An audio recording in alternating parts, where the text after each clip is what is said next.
नमस्कार मित्रांनो, मी सखी आणि हा श्याम.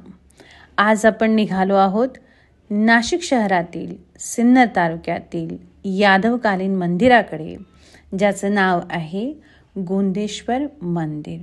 अतिशय सुंदर नक्षीकाम असलेले अतिशय सुंदर मंदिर, हो की नाही श्याम? येस मित्रांनो, सोबत राहा.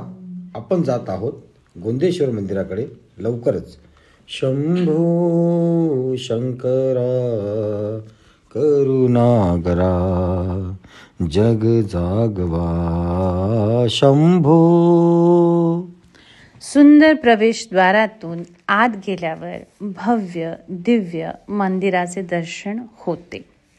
हे मंदिर 12व्या शतकातील गवळी राजकुमार गोविंद याने बांधलेले आहे.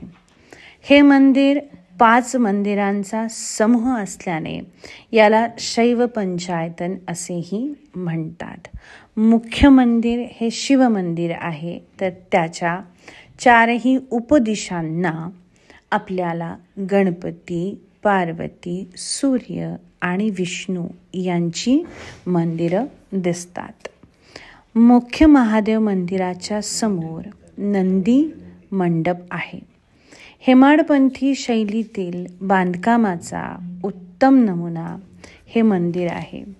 मंदिरात सभा मंडप आणि गाभारा आहे. सभा मंडपातील आणि गाभारातील नक्षीकाम अतिशय आखीव, रेखीव आणि कोरीव आहे. आकाशाकडे झेपवणारे मंदिराचे पटईचे शिखर देखणे आहे. गर्भगृहातून मनमोहक शिवपिंड आहे. मंदिराच्या भिंतीवरती देवदेवतांचे, गंधर्वांचे, अप्सरांचे, पौराणिक आणि रामायणातील प्रसंग कोरलेले आहेत. 4ही उपदिशांना 4 मंदिरं असून त्यात गणपती, पार्वती, विष्णू, सूर्य मंदिर अशी मंदिरे आहेत. रथसप्तमी निमित्त अनेक भाविक या मंदिरात येऊन सूर्यपूजन करतात. तसेच विद्यार्थ्यांकडनं मंदिराच्या प्रांगणात सूर्यनमस्कार काढून बालोपासनेच्या संकल्पना केल्या जातात. मंदिराची अजून एक विशेषता आहे.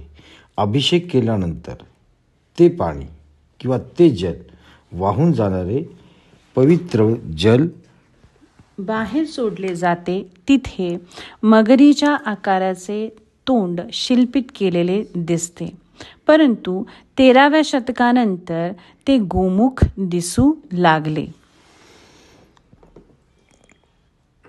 खांबांची रचना अशा प्रकारची आहे की तेथे आपण एका खांबाच्या आतमध्ये दुसरा दगड जो आहे तो वापरू शकतो. त्यानंतरचा भाग आहे स्वर्गमंडप. मंदिराचा स्वर्गमंडपातून दिसणारे अथांग आकाश अतिशय सुंदर दिसते, मनमोहक दिसते. स्वर्गमंडपातून वर पाहताना अतिशय आनंद होतो. आपण जेव्हा मंदिराच्या परिसरामध्ये आजूबाजूला फिरतो तेव्हा हस्तिस्तंभावरती संपूर्ण मंदिर जे आहे ते स्थापलेले आहे. मंदिर परिसर आपण जेव्हा फिरतो त्यावेळेस तेथील नक्षीकाम, तेथील सुंदर परिसर आणि तेथील मनभावक असा निसर्ग आपल्याला मोहवून टाकतो. मंदिर परिसर फिरताना संध्याकाळ केव्हा झाली ते समजलेच नाही. इथून निघण्याची इच्छा होत नाही आहे. असं वाटतंय इथे महादेवांच्या सानिध्यामध्ये बसून राहावं, परंतु आता जाण्याची वेळ जी आहे ती झालेली आहे. चला मित्रांनो, पुन्हा भेटूया अशाच एखाद्या दुसऱ्या मंदिरामध्ये.